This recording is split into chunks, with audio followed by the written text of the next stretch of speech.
Analyzing a planet's exact degree shows us which of the 108 nakshatra padas are being activated, revealing the flavor, tone, and the subtle karmic energy of its influence.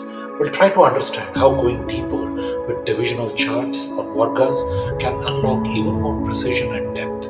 The divisional charts are used to examine specific areas of life. There is a deeper connection of 369 within these charts. So when you look at your chart, don't just stop at the sign. Go deeper into the nakshatras, the padas, and the divisional charts, because the more precisely you decode the sky, the more clearly you can understand your life. You already know from previous videos how to view the D1 Lagna chart, and in this example, it's a Capricorn or a Makar Rashi ascendant, and the Rashi number 10 is placed in the first house. In Vedic astrology, the power of a planet doesn't just depend on which sign it occupies, it depends on how it functions within that sign. Today, we'll explore two fascinating concepts that reveal the subtle intelligence of planetary dignity: the difference between a planet's exaltation sign and its mool trikona sign. Exaltation, that's when the planet is at its peak performance. Every planet has one sign and even a specific degree within that sign where it feels most elevated, refined, and poised to perform at its best. This is called exaltation. Think of it like the planet being on a perfect vacation retreat where everything aligns for it to express the ideal qualities with grace, power, and clarity. Mula Trikona, meanwhile, is the planet's root office. Now we enter the concept of Mula Trikona itself, literally meaning the root triangle. This is not a vacation spot, but the core operating zone for a planet, a sign or portion of it where the planet is functionally most active and authoritative. If exaltation is like a spa retreat, then Mula Trikona is the CEO's office, where the planet gets to get the work done, manages karma, and delivers all the concrete results.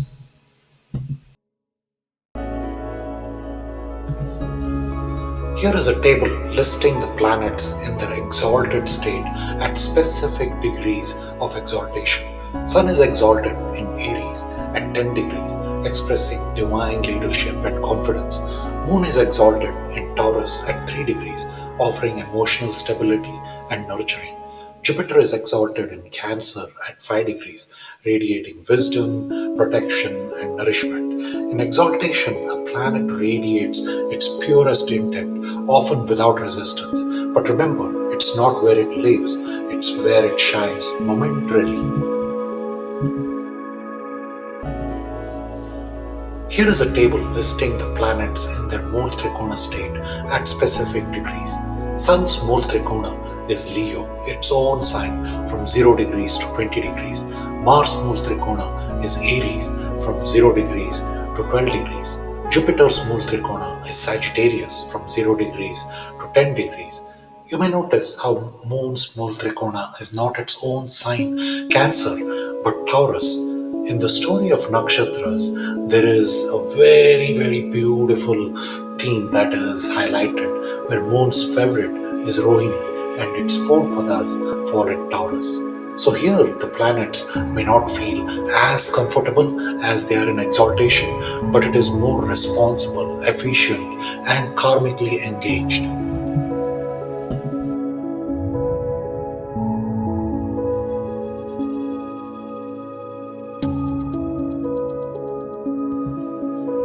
So, in short, exaltation, the planet is in ideal conditions to express its finest nature.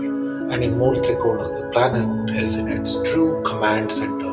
It's ready to work hard, lead, and produce the impact. Exaltation brings brilliance. Mula Trikona brings balance, order, and effectiveness.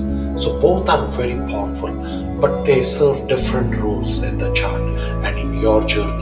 So the next time you study a birth chart, don't just ask where the planet feels good, ask where it is going to get the things done. That's the difference between a resort and a root office. That's the difference between exaltation and Murtrikona.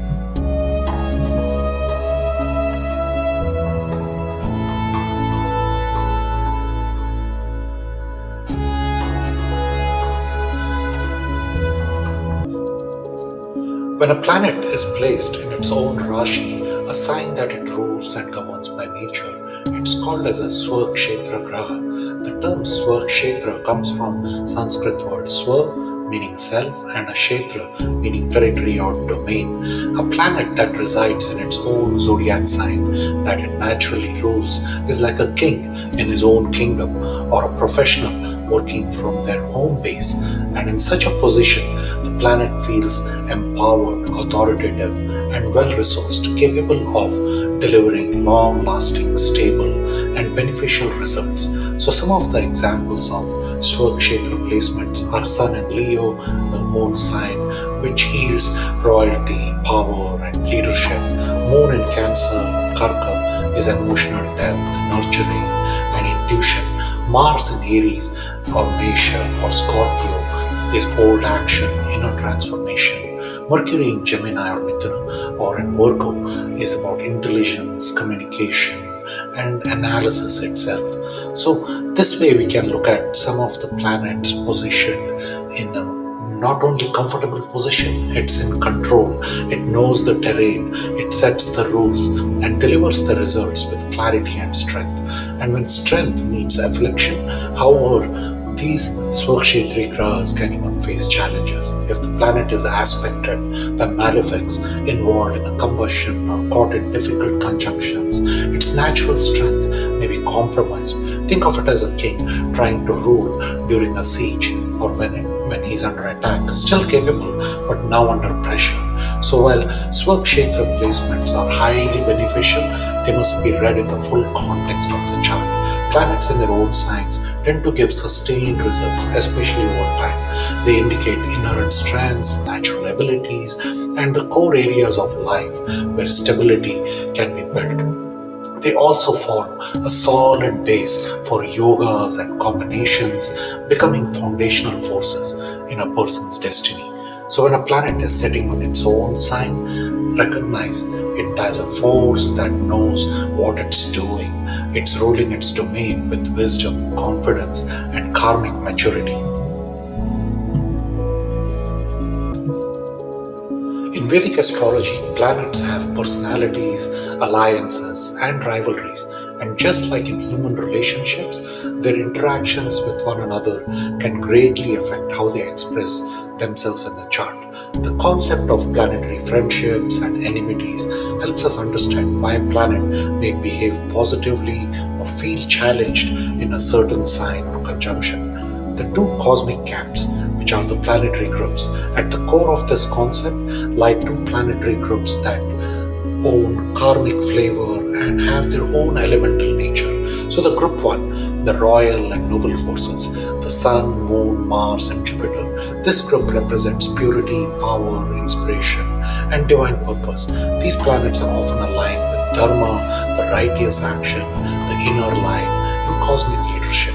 Group 2 is the material and transformational forces Venus, Saturn, Rahu, and Ketu. This group governs desires, karma, detachment, sensuality, and worldly experiences, often pushing the soul into deeper lessons through beauty, hardship, or illusion.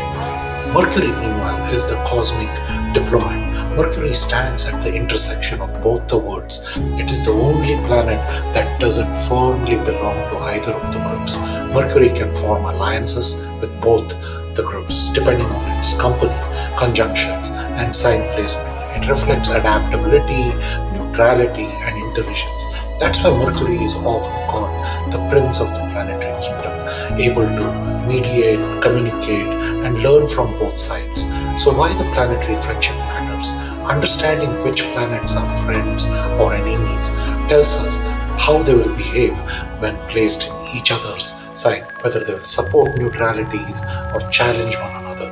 A friendly planet placed in the sign of its ally will express its qualities freely and positively, while a planet in the enemy's sign may feel restricted, misunderstood, or weakened. This impacts the results of the dashas, yogas, and house outcomes in a birth chart. So, when interpreting a chart, don't just ask where a planet is, ask whose company is it in. Because, like all of us, planets too are shaped by the friends and energies that surround them.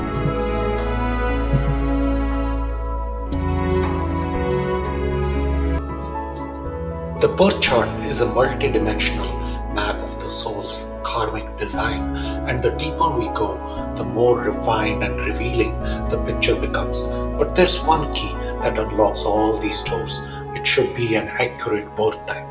The power of precise birth timing, when your birth time is recorded with precision, ideally to the minute and second, it allows astrologers to calculate not only your main chart but also a series of divisional charts known as Vargas. These charts help us dive deep into the specific areas of life, giving subtle, layered insights that go far beyond the surface. The journey through the divisional charts from D1 to D60. Let's take a quick journey through some of the key divisional charts, each unlocking a new dimension of understanding. The D1 is the Lagna chart or the Rashi chart. This is the foundation, your basic life blueprint, personality, and broad karmic trajectory. The D2 is the Aura chart, reveals the wealth, potential, financial strength, and the attitude towards the resources. The D3 is the Trikana chart, sheds light on the siblings, courage, and your inner drive for progress. The D6 is the Shashtamsa chart, used to analyze health, illness, and inherited vulnerabilities or karmic patterns itself. And the D9 is the Navamsha chart, a crucial chart for marriage, relationships, dharma, and spiritual evolution. D10 is the Dashamsa chart, focuses on career, profession, public recognition, and leadership. The D30 is the Trimsamsa chart, used to study inner weaknesses, mental afflictions, and subtle karmic imprints. The D45 or the Akshar Vedamsa chart is connected with spiritual expression, creativity, and the soul level evolution. The D60 or the Sashkyamsa chart, the most sensitive and subtle chart, revealing past life karma, inherited patterns, and the divine destiny itself. So, why these charts matter? Each chart is like a lens. The further you zoom in, the more details you uncover. But the beauty lies in how all these harmonize together, providing a 360-degree view of the journey, from material to spiritual, from visible traits to hidden truths. But remember, the deeper you go, the more important accuracy becomes. A small shift in birth time can entirely change the D9, D10, or the D60 charts. With the right time of birth, astrology transforms from prediction to revelation. The divisional charts are the cosmic microscope, showing what our soul has come to do here, one dimension at a time.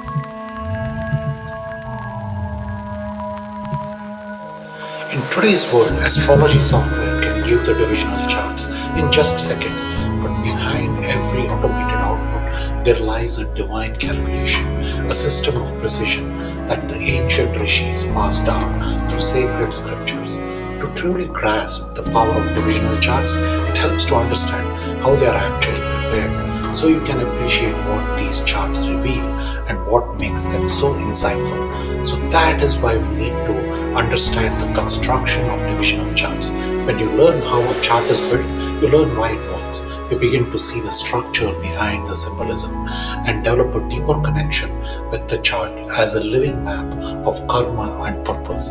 In this specific part, we'll be exploring one of the foundational divisional charts used in predictive astrology, the D3 chart, also known as the Trikana chart. It's one of them.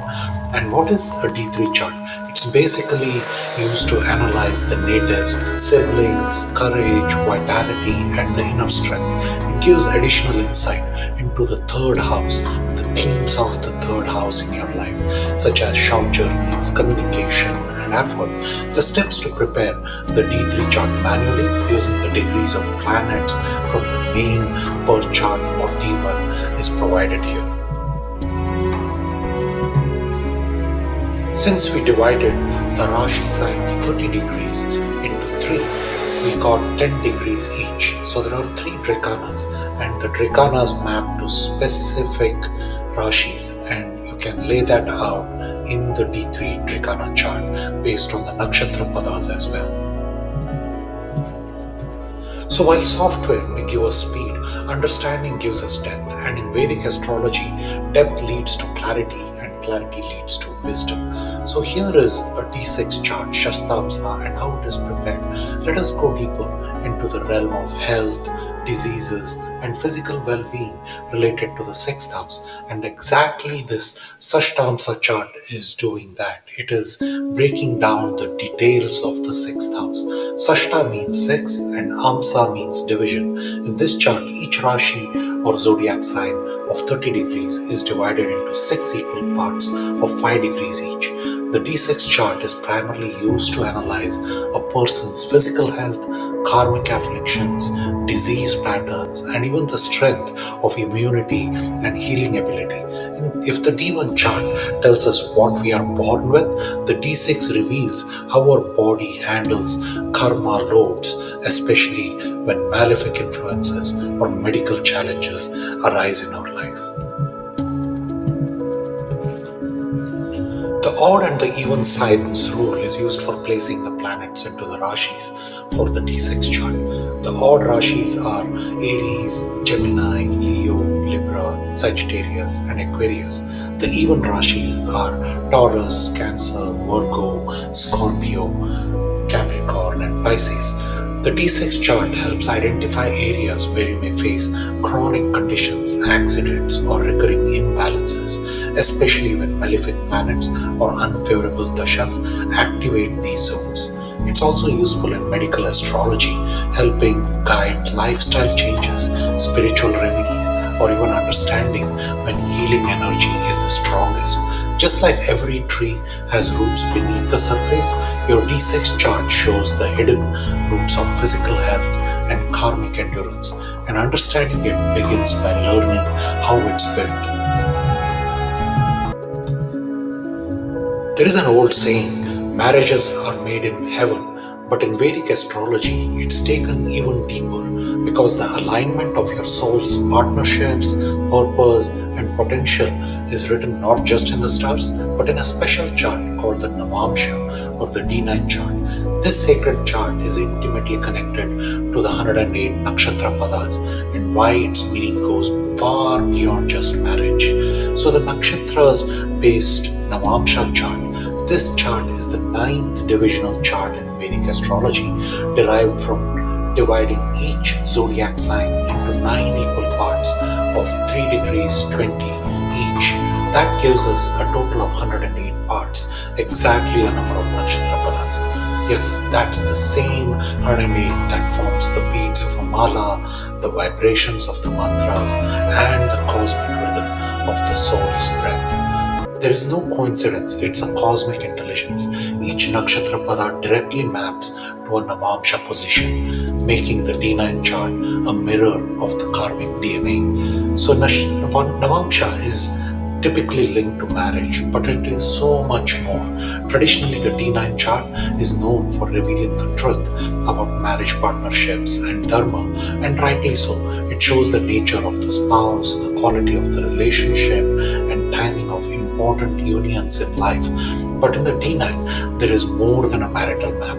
It's your spiritual signature, your soul's contract, your inner strength, and the deeper truth that matures with time. It's often said your Rashi chart shows the body you're born into. Your Navamsha actually shows the soul that you're here to become. How the 108 padas map to the D9? Here's the beauty of it. Each of the 108 nakshatra padas correspond exactly to one of the 108 Navamsha divisions. Every 3 degree 20 slice of the sky or of pada directly places a planet into a specific Navamsha sign. This transition reveals how a planet's deeper essence unfolds beyond its physical position. So when you study the D9 chart, you're essentially unlocking the energetic vibration of the exact pada in which the planets were born, a portal into defined and evolved expression. The D9 chart helps you answer the questions like, what is my true potential beyond personality? Where does my dharma pull me towards? Which aspects of life blossom with time? And yes, who am I meant to walk with, grow with, and transform through? So the next time someone says marriages are made in heaven, you'll know that they are also made in the Navamsha. But this chart just doesn't reveal whom you will walk with, it reveals who you're becoming and why you're chosen. Whole journey this soul has chosen, and this entire journey how you're supposed to be making through it. When it comes to career, reputation, and professional purpose, the lens used is the D10 chart or the Dashamsha.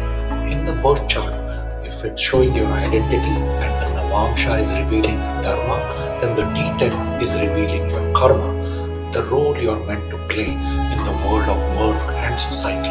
What is the D10? Essentially, it's the 10th divisional chart derived by dividing each Rashi of 30 degrees into 10 equal parts of 3 degrees each. Each of these 3-degree segments represents a different facet of the work ethic, leadership potential, public visibility, and professional influence. Whether you're a healer, entrepreneur, artist, or executive, the D10 shows how your karmic energy flows with your career path. The odd and the even rule is used in the chart construction. By now you have watched in our previous videos, you may have noticed a pattern in how these divisional charts are calculated. There's often a subtle odd even rule used to determine how the subdivisions of a Rashi are assigned to the 12 signs. In the case of the D10 chart, here's how it works in simplified terms. If a planet is in an odd Rashi or a sign in the D1 chart like Aries, Gemini, Leo, the sequence of the Shamsa signs proceed forward through the zodiac. If the planet is in an even sign like Taurus, Cancer, Virgo, the sequence runs in reverse. This alternating method helps distribute energies uniquely and equally as well, reflecting the dynamic interplay of karmic logic and not random placements. So why the D10 matters. The 10th house in the birth chart represents career, but the D10 chart expands and focuses, showing how the skills mature when opportunities arise and how you handle power, responsibility in your work. It also defines the timing of professional breakthroughs, especially when the chart is referenced along with the Mahadasha or the planetary transits. So while the outer world sees your job title or resume, your D10 chart shows the soul's contribution to the society, and it begins with understanding the very method by which this chart is formed. In the vast and intricate world of astrology, there are charts that speak to the physical, emotional, and spiritual layers of life. Among the most subtle and mysterious is the chart that echoes the sacred number of the cosmos, the D108 chart, or the Ashtottaramsa.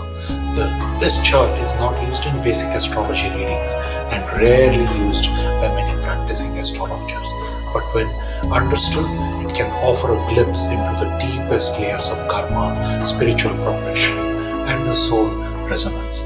So the D108, it's in Vedic tradition, the number is not just a number, it is a sacred key. There are 108 beads in a Japmala, 108 Upanishads, 108 Nakshatra Padas, 108 dance poses in the Natya Shastra, and even the distance between the earth and the sun and the moon, approximately 108 times the respective diameters. 108 corresponds to the full spectrum of subtle cosmic vibration that we are born into. The D108 Ashtottaramsa chart is derived by dividing each zodiac sign into 108 equal parts, giving a segment size of 0 degrees 1640, making it one of the most finest and most sensitive divisional charts in Vedic astrology. It is said to reveal micro karma, ancestral karma, and minute soul level tendencies that influence the spiritual readiness, intuitive gifts, and unresolved karmic threads across lifetimes. So this reflects a karmic residue, while other divisional charts focus on specific aspects of life, marriage, career, health. The Ashtottaramsa dives into the karmic frequency itself. It may not be practical for everyday prediction, but it is incredibly valuable for spiritual seekers, advanced karma counseling, and understanding why certain inner patterns keep repeating. This chart can also offer clues into spiritual obligations, past life resonance, and moments of divine intervention or reversal. So, this is not for everyone, but it is so powerful because of its extreme subtlety. The D108 chart requires an accurate birth time, ideally to the minute or second. Even a small shift in birth time can dramatically shift and alter the chart. But when read with the right lens, it serves as a karmic X-ray, reflecting truths that even the D60 Sashtyamsa chart might have left untouched. So if you feel called to go deeper beyond prediction into the realm of karmic unfolding, the D108 chart may become a cosmic whisperer, reminding you of what your soul is still remembering. If we go through the initial 12 divisional charts from D1 Lagna chart to D12 Dwadashamsha chart, in the D1 chart we had 12 Rashi signs across the 360 degrees sky, and for D2 dividing each Rashi sign into 2 gives us 24 possible combinations.